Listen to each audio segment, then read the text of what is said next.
Welcome. Welcome, audience, and welcome, gentlemen, to what is already the second webinar that we organize in the run up to the Silk Road Summit, the European Silk Road Summit, an event we organize on 26th and 27th of November in Venlo. This time, the theme of the webinar is the new Silk Road. Is it a bubble or is it here to stay? Is the new Silk Road mature enough to stand on its own feet? That is the question we're going to answer today, hopefully, with the help of these two gentlemen, Erik Groot-Wassink from Nunner Logistics and Rob Brekelmans. And there is a third person who will join us later. He is already prepared, and that is Christian Herings from Greenport Venlo. This year was a year of change. The Chinese government and can stand on its own feet. It has, for example, issued a rule that, or is it just a bubble? Hopefully, we will know more about this after 1 hour of this webinar. The webinar takes place from 11 till 12. And of course, we very welcome you to post your questions. In the meantime, you can do that anytime you like. We will have set moments that we look at those questions and we hope to answer all. But if we don't, we can always answer them later. And yeah, let's just get started. Not by the first topic yet. We have to wait a little because we're going to look at the video. There is one speaker who is not here. He will be there at the conference. This is Alexander Labinski from Prognos, and he has made a short slide presentation of the current volume. So we have a little bit of an idea what we're talking about. So let's have a look at that video first.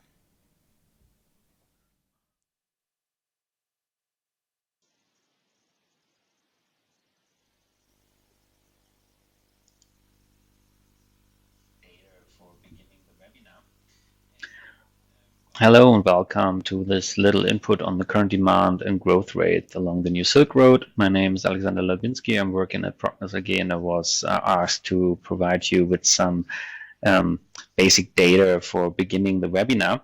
And well, I'm happy to do that. So the first thing that a lot of people are talking about you along the corridors, and yeah, we can see there an exponential transport growth.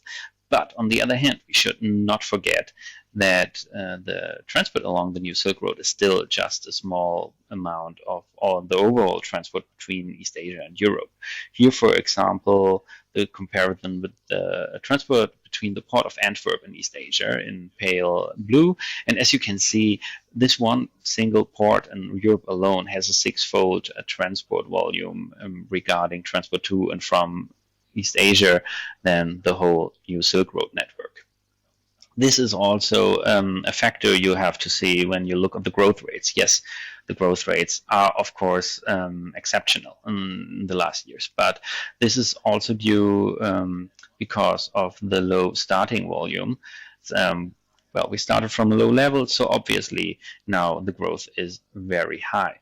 But if we look on the volume that is behind this growth, and we can see that once again, only the port of Antwerp had a higher total growth in TEU along the routes to East Asia than the new Silk Road network until 2017.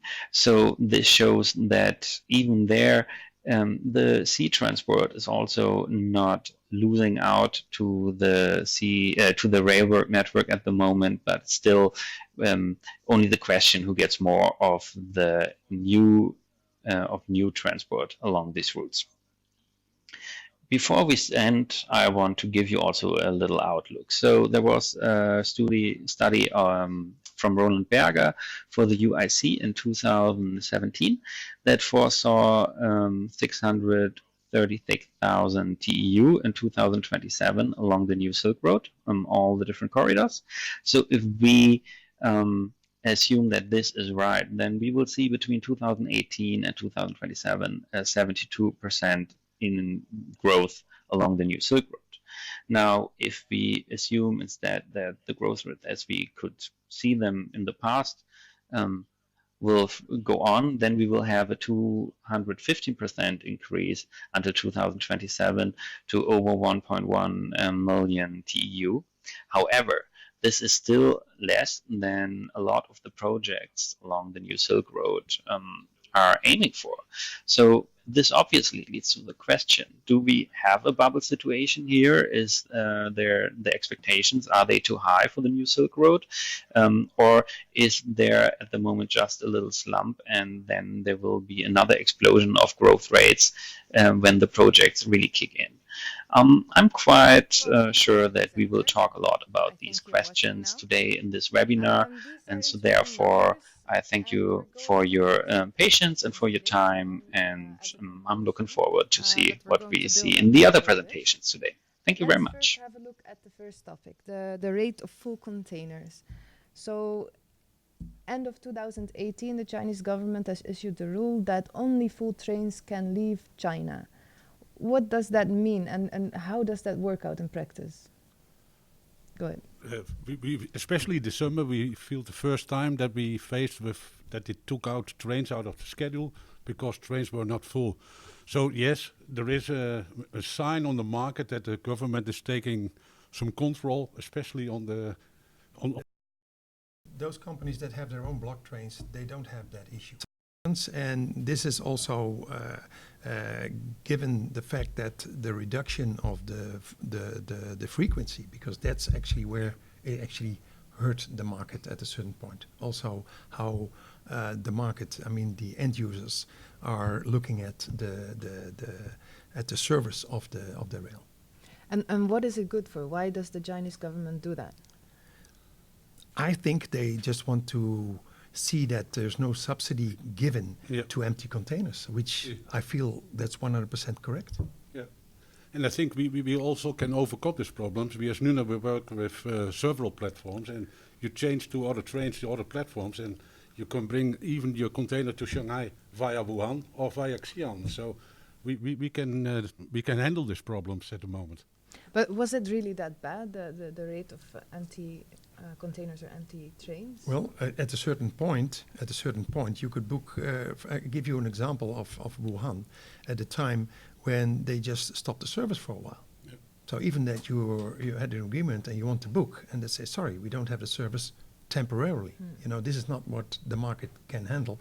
Luckily, companies like Nuna Logistics and other forwarders who are actually active in that, they switch to other location. But it's more like, how mature is that service? And that's something that we have faced. Yeah, and that is especially in the eastbound from our position. On the westbound, I'm pretty sure that over 95% of capacity is used on the trains from China to Europe at the moment. Definitely. I think even a higher number than that. Yeah, and also on the eastbound, as Eric just said. Give you one example. Also, booking on a container at that stage. I'm talking about that was about in July, August. When you book a container on a train, say to Xi'an, then at that time there was just the departure was scheduled, say, on Friday, but it didn't depart till Tuesday, Wednesday, the week after, because they didn't have enough volume to have a full train, and therefore, you know, they have to adapt to that system as well. Yeah. But now currently, it's okay. But then you saw a decline in the frequency. Yeah, especially since beginning of September, we are back in a normal schedule again. Yeah. Stable volumes, stable transit times, and I think that's the biggest step forward what we made in 2019. That we have stable transit times on the Silk Road. We are between 12 to 14 days. We have a train from Xi'an in Duisburg. And I think that's very reliable, and that's the biggest change if we compare it 2019 with 2018. But that's not only because of the full train ratio, I assume. It's fixed schedules, and they keep to it. That shows that there are not trains taken out anymore. So I think it is a strong, reliable product. And that was last year. But if you could compare it to person trains in Europe, if you go to the rail station and you expect to leave at 11 o'clock and the train doesn't depart until 12, you have a main issue. So in a sense, this is exactly the same situation. But was that already the case when trains could leave any time, even though they were not full? No. That time you didn't have that problem. So how come that last year was worse off than it is now? Because you're describing now there is a steady schedule and trains are running on time. So But I think the frequency has also changed. Yeah. It doesn't matter. If I tell the customer the train will depart 2 times a week or 3 times a week, if I say that departure is only 2 times a week, it's not a problem because you schedule around that. That's not an issue. okay. Do customers feel the same about the RailFreight service? And you are very positive about the new Silk Road at the moment, but do customers share that feeling? Yeah, I think that they are sharing, absolutely. We are sending in every container a tracer, so we are very open. The customers can look on our website where the position of the container is, and we are very open to show our product and show the transit times, and there they see that it's very stable, so that they are satisfied. And we see it in volumes. Volumes are growing, and especially we are focusing at the moment very strong on LCL shipments, and there we see the competition with the air freight. And more customers are switching from air freight towards the LCL service on the Silk Road, because it is a reliable service with reliable transit times. Is LCL can you explain a little bit how that works? Because Yes, we are working in China with our partner with 5 platforms in Xi'an, Wuhan, in Ningbo, in Shenzhen, and in Qingdao. There we collect the goods and we fill up the containers and depart weekly from Xi'an and Wuhan towards Warsaw, to Helmond, to Duisburg and to Hamburg and to Budapest. And that on weekly fixed schedules. And there we offer a very reliable service now. And there we offer a transit time door to door, and that's important. It's a door-to-door solution, 20 to 22 days. And therefore we need fixed departures from the trains. But isn't it more challenging, especially for the LCL shipments, that the train must be full? No, that's similar LCL or FCL. The LCL containers are running on the same train as the FCL containers. It's just a container on the train. But important is that the train is leaving as scheduled. Yeah. Isn't this a little bit of a niche market, the LCL shipment? LCL is absolutely a niche market, but it's a strong growing market. I think if we look to the Silk Road, I think we make a lot of competition to the air freight at the moment, and not so strong to the sea freight volumes. That's why I said, okay, the LCL development is actually very competitive towards air freight, as Eric said, because this is where people think, okay, the cargo is on the air only for certain hours, but if you look at the total transit time, where you could making a door-to-door solution, which also Nunner is doing on the LCL, and it gives the customer a reliable service. And this is important, and especially at this time of the year where air freight space is very tight. So how come that LCL shipment is not something fully developed yet? Are people wary of this kind of? No, I think in my opinion, that's a huge market, and if you believe in it, you have to focus on it, and then you will be successful. And the reason that maybe some others are not totally focused on that is because their network, both in China or in Europe, is not applicable to that total service. I think that's most important. I think for LCL to be successful, you need a strong network in China, but also in Europe. You need to have a door-to-door solution. Yes. So it's important from collection till delivery. Yep. And then from a smaller shipment, from a 100 kilo shipment till 4 or 5 tons. So actually this whole development that volumes are becoming more tied together, that is a good development, especially for if they want to go into, of course, a need, which in ocean freight, the development when it started with the containerization, started the LCL business the same, and you will see that companies will be successful on that part because the market requires that. And then you're much more flexible also towards customers, because not all the customers do have full container loads of cargo going east or westbound.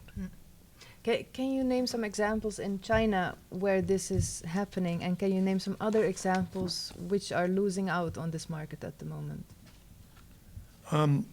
In which perspective? Because it's happening, but it's only happening because some companies like Nunner are standing up and say, listen, this is what we're going to provide. It's not that the market is there. It's like if you want to sell something, if you start a shop, you don't start a shop because you have the customers, because you want to attract the customers. So first you have to offer, but then you have some time to develop that, and that's an investment. And if you take the risk to invest, the only way to be successful is to invest in this type of service. So it's not that, and you see a lot in China, there are 50,000 freight forwarders involved, so to say, in rail freight forwarding, but nobody, only a few, let's put it this way, only a few have that network both in China and in Europe. And this is where the link from the European side to the Chinese side, vice versa, is vital. Yeah, and you have to make a clear focus on your product. And if you say we start, you have to start. Even if you have a half full container, Exactly. you need to go. That's an investment, what you say, Rob. Exactly. I think that's very important because people need to trust. If people want to change from air freight to rail freight, they need to trust on and rely on your transit time. That's very important. And it's nothing new, because if you have a groupie service by road in Europe, you still need your frequency. If you say I only leave when I have a full truck or full container, then you lose the market. So it's building up. But what is new is that now those parties that were not offering those reliable service are falling through. They're disappearing from the market. That's the tendency that I get. I think when you look to China and look to reliable, I think you have to look at the platforms. I think there are a lot of platforms operational at the moment, but that will reduce, in my opinion. Just the stronger platforms will survive in the near future. I fully agree. Yeah, and they will change the system. Yeah. We will change more and more to a hub and spoke system. That what we are doing at the moment in Xi'an, we're bringing from Beijing, from Ningbo, and from Guangzhou, from the south, the containers to Shanghai, to Xi'an by train, and there we consolidate to a full train to Europe. And I think that's the future, and there we will see that the stronger platforms like Chongqing, Chengdu, Xi'an, they will survive in the future. But I fully agree on that. But it's the same here in Europe. You know, you don't have a departure from every rail terminal in Europe to any rail terminal in China. The majority goes via Duisburg. So if Xi'an would get this, because all the trains will pass Xi'an anyway on the way back or to Europe. So if you use that, and as Eric said, it's a hub and spoke system to do that. But even further, if you want to really develop that, but this is a topic that I've worked on, it's not only on the 40-foot containers, but looking at 45-foot containers, because then you can give an enormous extra volume to the customers, not only on the LCL but also on the FCL. And this is where the European would develop the same setup as Duisburg here. Yeah. And as I said, and from there you can go to Chongqing, you can go further to Shanghai, and then influence in a negative way the New Silk Road rail development. At the contrary, we believe this would be the key. Yeah. And just going back to the full container measure from China, what was said is that in the first half of 2019, the seven most important Chinese localities on the New Silk Road are reported a loaded container ratio of over 94%. Is that something you recognize? Yeah, I think it is even higher on the most important ones, because at the moment it's really difficult to get space in time on your trains. Okay. Yes. So they have actually succeeded in right, of course, because when you reduce the frequency, of course you will have a fill up of the container of the train anyway. Yeah. Okay, let's go to some questions from the audience. Bingsu asked a question: change of the routing lead to more complexity of custom clearance. How mature is the brokerage service from the rail operators? That's a good question. That's right. We changed in the summer some volumes from Xi'an to Wuhan, or the other way, and that makes that in some cases we had to truck the container from Wuhan to Xi'an and do the customs clearance in Xi'an. That's depending on the products, what's in the container. Yeah, that's the thing. But the container is at least in time in China. I think we promise our customers a product and time schedule, and we have to deliver there. And sometimes it's costing some extra money, but we have to find solutions for that. But are those solutions available? Yeah, we truck then, or we go by train from Wuhan to Xi'an and do the customs clearance then on the final place as agreed. Yeah, Okay. and it's also that if you have time enough in advance to organize your customs clearance due to the transit time of the container. Yeah. But that's right. But is it mature enough? That's a good question. Yeah, but it's not Because only the rail operators. It's also like Xi'an and or Chongqing or Chengdu. It depends not only on customs clearance, but also sometimes on the nature of the product. You need CIQ test, and that's not everywhere the same. Yeah. It's not that you can use the same product for CIQ in Chongqing as you can do in Xi'an. This is something that needs to be further developed in China. Okay. We will come back to those questions later. Let's move on to the second subject, the Chinese subsidies, the most debated subject probably when it comes to the New Silk Road. We had the news a few weeks ago that the subsidies will be lowered. Everybody knew it was coming and expected it, but it was the first time that we had some sort of official announcement or confirmation that next year, 2020, there will be a ceiling of 30% for the subsidies per locality. And some even say that at the moment there's already a 40% ceiling in place. It should be phased out altogether in 2020. That's what 2022. Sorry, that's what we've heard. Is that what you've heard as well? Yes.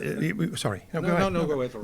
No. Of course, we heard the same. The point is, to be honest, I think that would be realistic because if there is no mature system that can only rely on very high subsidies for this part of the transportation. So you will see a movement from, say, low-value products to high-value products or specific high-value products or specific handling products. And that's why I don't see that as a problem because this is, for the long term, this would not work.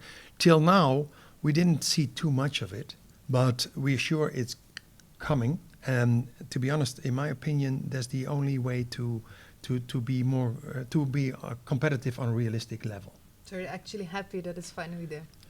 That's another situation. That's not a question. But I fully agree, Rob. And but I think that then on our side we need to be active and look for more innovative solutions to do things different on the Silk Road, and therefore our hub and spoke systems, where we offer from Ningbo to Xi'an, from Beijing to Xi'an, or from the south to Xi'an with rail options. And we offer Why is that a solution to the... Yeah, we offer our customers that by rail that takes 1 or 2 days longer than by truck from the loading place, but it saves again $300 to $400 in transport cost. Why is that? Because The rail is a cheaper option than the trucking option. In the Yes. trucking, you bring the container empty to the loading place and bring it back. And the rail option is a cheaper option. So it's more cost effective. And I think there we have to look what we can change in the system. And that is hub and spoke, rail options to the central hub. Even further, I think I discussed this morning already. In Russia, we can make the trains longer. I think there are a lot of possibilities to keep the cost on the same level as it is today, also in the future, even without the extra money from the government. Yeah, but that's also where companies are getting more innovative in their solutions. This happened in road transportation. This happened in sea transportation. This is happening in air transportation. Happens now also in the rail. You have to look at solutions. It's not only say I have a price and what can I get in the market. No, you have to give a solution, and this is where a lot of, say, Dutch logistics companies, transportation companies, and freight forwarders are very good at. But are you saying that the price will stay the same for the customer and you will carry the burden? No, we change our way of transport. If the customer says we need to truck, for example, from Shanghai to Xi'an, then he will pay a higher price. But if he says, okay, we are happy to rail from Ningbo to Xi'an, then he stays on the same price level. So we offer more solutions to the customer. But will it even be possible to remain at the same price level if the subsidies are phased out altogether? We need to do some more steps in the future then. But what I said, in Russia we can make the block trade from 41 to 68 containers. So there are more possibilities. Yeah, that's the point, and I think it's not that the logistics service providers, the freight forwarders, are taking that burden. They cannot at the end, but if they are looking at a very more efficient way and reducing cost for the customers anyway. So this is their nature. Yeah. But there's a lot of talk about this, and a lot of people have also said that they expect a slight slowdown of the volumes, at least, when the subsidies are phased out. Sorry. That can be for a certain moment, but I think on the longer term it will grow. And yes, we will see that goods were moving back to the sea again, but also we are taking back other goods from the air. That's our higher value products. Yes, of course, there will be a decline a little bit in volume, but this is also based on the frequency, getting the containers to have a very high filling rate on the train. But at the other end, it's the only way, in my opinion, the only way to work properly in the rail is to have a door-to-door system where you look into what is the requirement of the customer, what is his burden, where can you help him? And I give you one example that I helped a customer in the green tech business, that they had a time to market initially for 60 days because they initially brought their product by ocean to Shanghai, and then it had to go, in this particular case, to Urumqi. And now we had it in 16 days over there. Then the discussion is not about the rate anymore. It's about the service that you can provide. Doing some temporary import, doing something special. And this is where Dutch companies, logistics providers are good at. Is there also a shift in location expected? Because what I understand is that, for example, Xi'an is offering the lowest rates because it's offering the highest subsidies, and therefore everybody goes to Xi'an, even if it doesn't make sense. That is something I found very interesting, and it's likely to change, I think. But it happens. But this is short term. If you do that, of course you can do that. But you have to explain to the customer this is like a temporary rate. All the ratings in say talking about FCL are based on maybe 3 months validity, or you have spot rates. And in my opinion, what Xi'an did, and going with ridiculous low rates because they're not realistic, of course people will jump to that. And if you can give that service to your customer, it's fine. But you have to look at the total cost, because if you only talk about this rail part, especially on the eastbound as an example, this would be ridiculous. There was at the time was $350, $400 for a container by rail, which is not realistic. And if you look at the realistic price there, it's maybe 1,300 or even higher. So it's more like, okay, they look, but at the end, the reduction will be in place, and we look into only those will survive who have a door-to-door solution and going to specific markets. Yeah. I also heard that not every company is actually applying those subsidized rates because they fear that when the subsidies are lowered, the market will disappear for them. So they've actually always hired that price. Is that something you recognize? I know from one customer, and one train actually, from BMW, they are working without any, so that's possible, and for that reason. Right. That's right. Yeah, but Do you do the same? No, I think this is something that if you explain to the customer, this is what the opportunity is. We are competing with air freight, not with ocean freight. So the reduction there is massive and still will be massive. Right. A question. I'd like to give Stefan an answer. Hi, Stefan. Go ahead, but can you read the question? Yes, I can read the question. It's about approaching the end of the year, how to solve the problems due to the delay. What he's probably referring to is the delay that we had last year with Malasevice. It's not existing anymore. Of course, there will be some some issues to overcome. But on that one, Stefan, I can assure you the same situation will not apply anymore because they're using Corgos now with the new setup. So I don't see a problem there. No, at the moment the transit times are very stable between 12 and 14 days till Duisburg. Yeah. And I think maybe in the high season we'll add one extra day, but that's the maximum. Not as last year where we had 3-4 days to pass Malosewicz. Yeah. I like the second question from Simon Walton. Do contracts not require trains to run, regardless of the load? No. No, that's a decision made in China, but so we can't influence that at all. No. Do you try to offer that security to your customer? No, we can't offer that. We can't offer that. We can't influence it, and we can't offer it. You can only do that if you have your own block train, and that's till now. Definitely also with Nenner or NSWL or whoever, they don't have that volume to do that. No, that's right.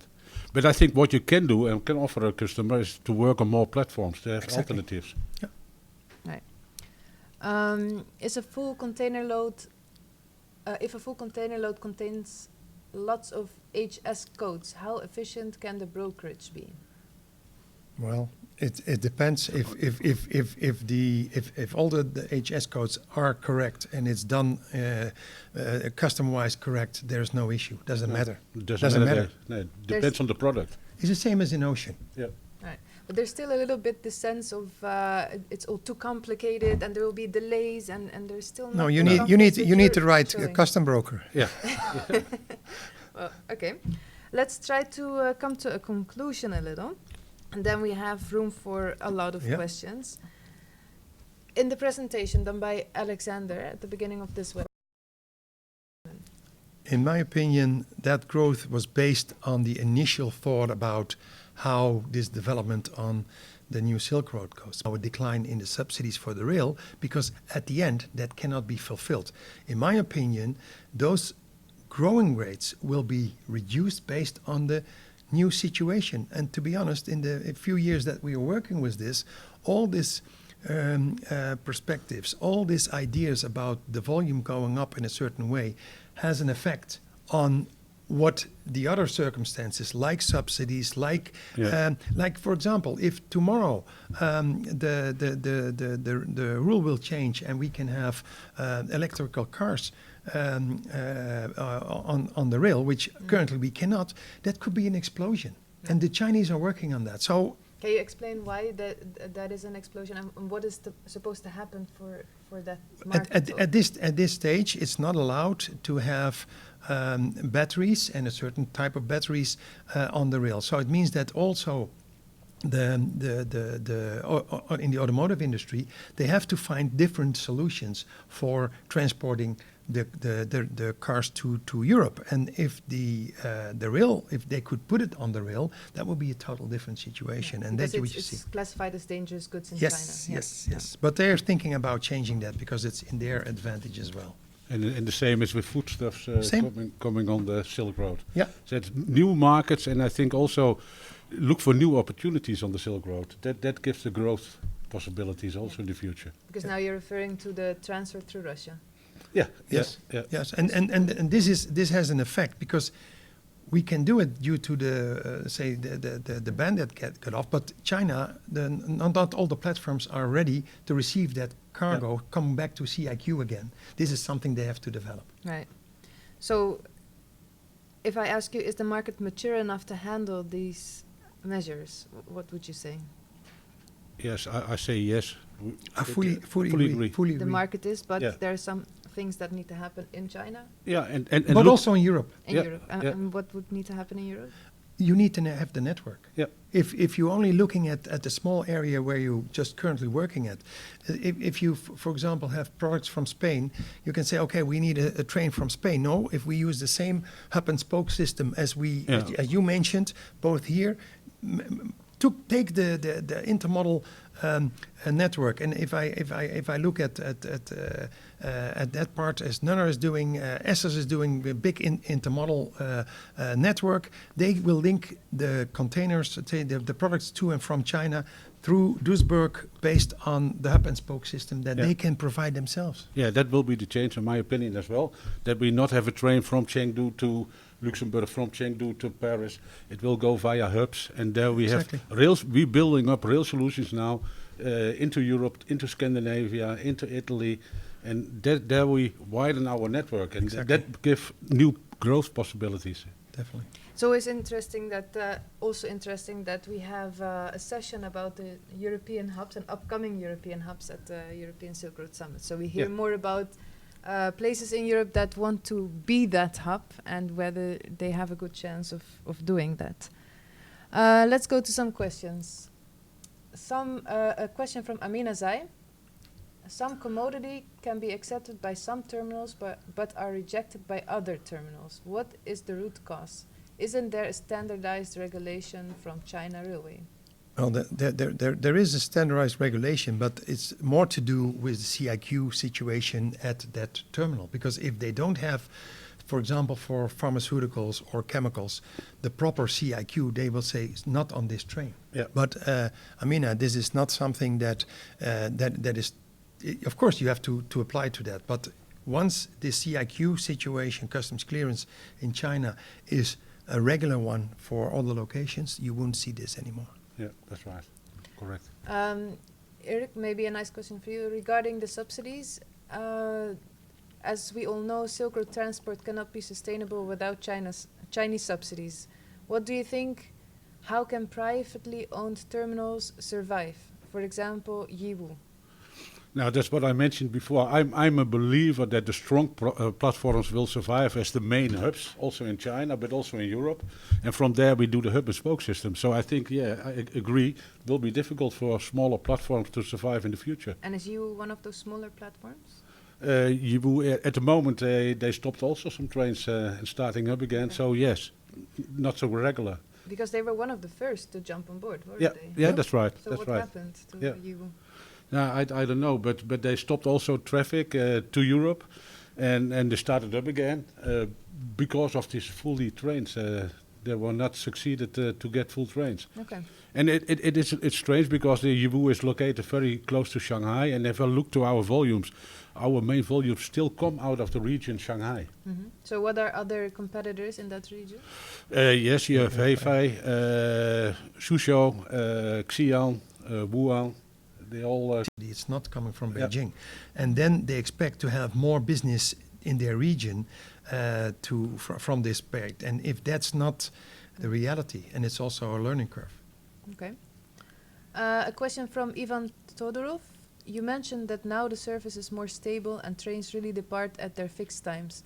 Once the subsidy is gone, isn't this going to lead back to delayed trains that wait to fill up? No, I don't think so. I think if the strong platforms they generate the volumes for the trains, then it's not a problem. Then they will go like the schedules what it is today. So that was also the problem in the summer, that they had lower volumes in the eastbound, and then they took out the train. But if we have strong volumes, it will survive and it will stay as it is today, but on a reduced number of platforms. Yeah, Right. I agree. So it's more likely to be stable than before. Yeah.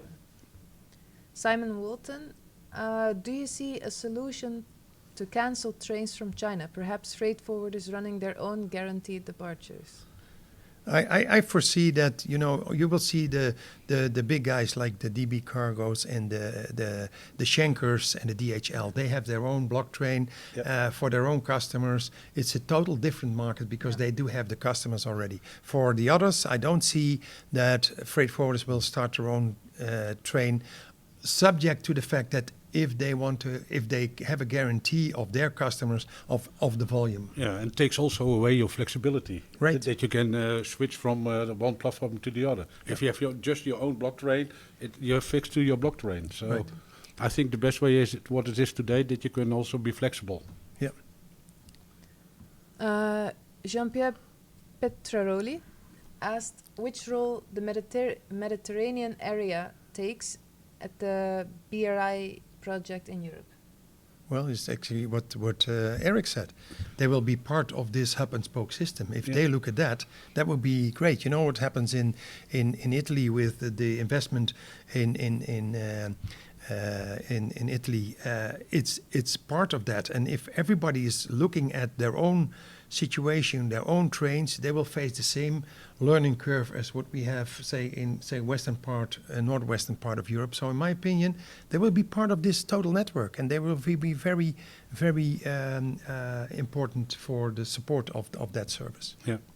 Italy only or Spain as No, well? no, it could be any. Yeah. Do you see other hubs coming up? Yeah, Budapest is coming up as a central hub, and that's connected to Piraeus, to Romania. Yeah. So I think that's the way. And you have 3 or 4 main hubs in Europe, and that will with the central function in Europe for arriving from China trains. Yeah, and also Romania, I foresee that Romania, if they will develop further, because they have a very good rail network and a very good hub in Deva, if they would use that for, say, linking via Austria or directly to the current departures.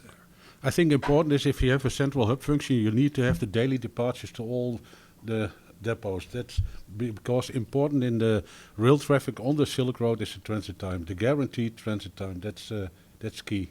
Yeah. Okay, I think that's a good final conclusion. Thank you very much, gentlemen. You're welcome. for Welcome. the- we will now make a short switch to the next 2 speakers.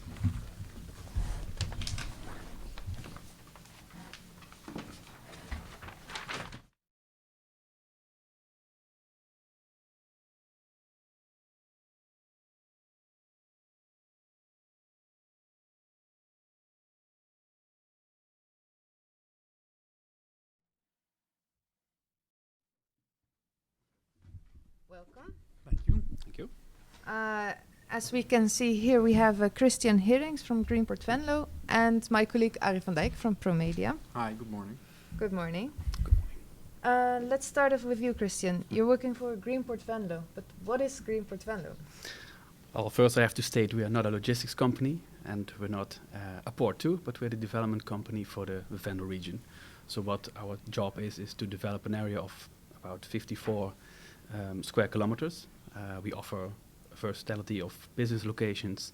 We create landscapes. We create new rail terminal, which will be the biggest inland rail terminal of the Netherlands. And our job is to create economic growth and create jobs. Okay. It's not a coincidence, of course, that we invited you because Venlo is the place to be on 26th and 27th of November. That's where the European Silk Road Summit takes place. Why is Venlo so important to the new Silk Road? Or is it important to the new Silk Road? I think yes. Of course, we are for several years now the Europe's most desirable logistics hotspot. So it's not only that we are aiming on the new Silk Road, but we're also, of course, aiming on better distribution towards Europe, not only from the seaside, but also from the Far East into Germany and farther to the Far East. If you notice now, 50 shuttles per week from the port of Rotterdam to the 3 Venlo rail terminals. So we're really prepared for extra trains. Yeah, and I think end of this year there will be a direct connection to China. Well, I guess you're aiming on the new inland rail terminal. Well, that should be in Q1 next year. Okay. Now making the preparations. Yeah, and there will be another route via Turkey and Baku.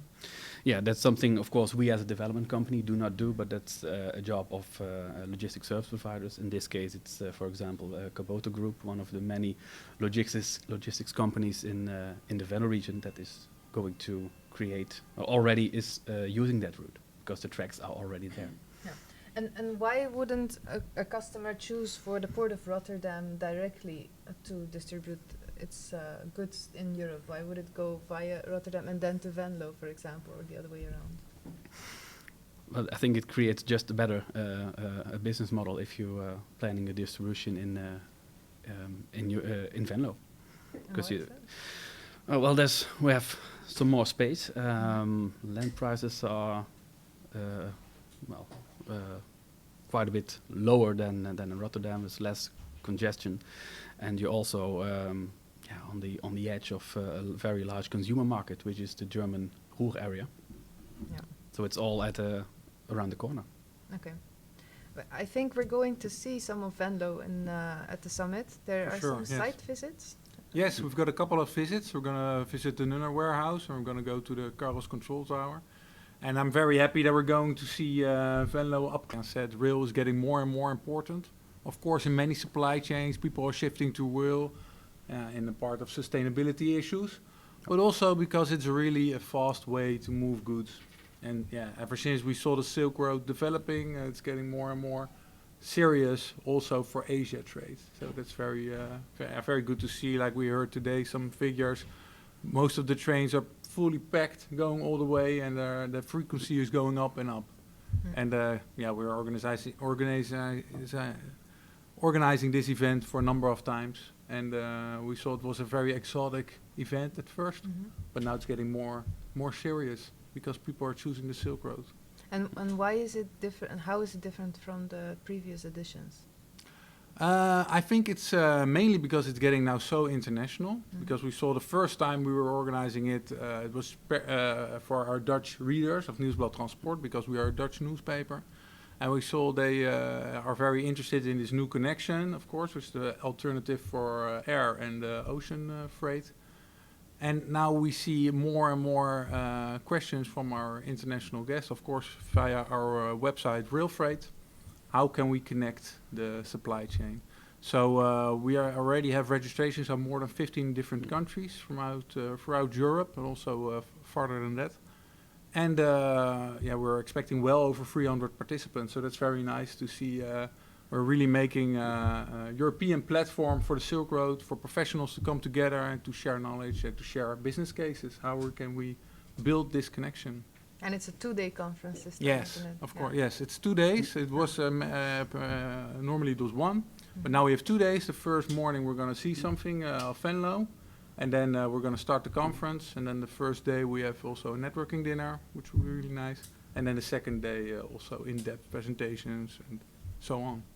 Is this also a chance for Venlo to get in the spotlight?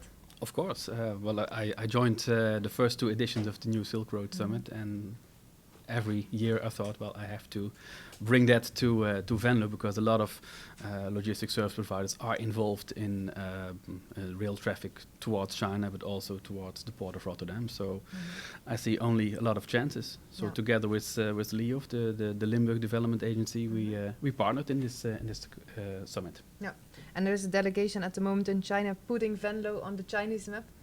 Yes, it is. Well, they actually returned. That's the Kubota group, which went there together with the province of Limburg, putting the Venlo region on the map. And Is that working out? Well, that's what time will tell. But if you don't go and tell it, people won't know.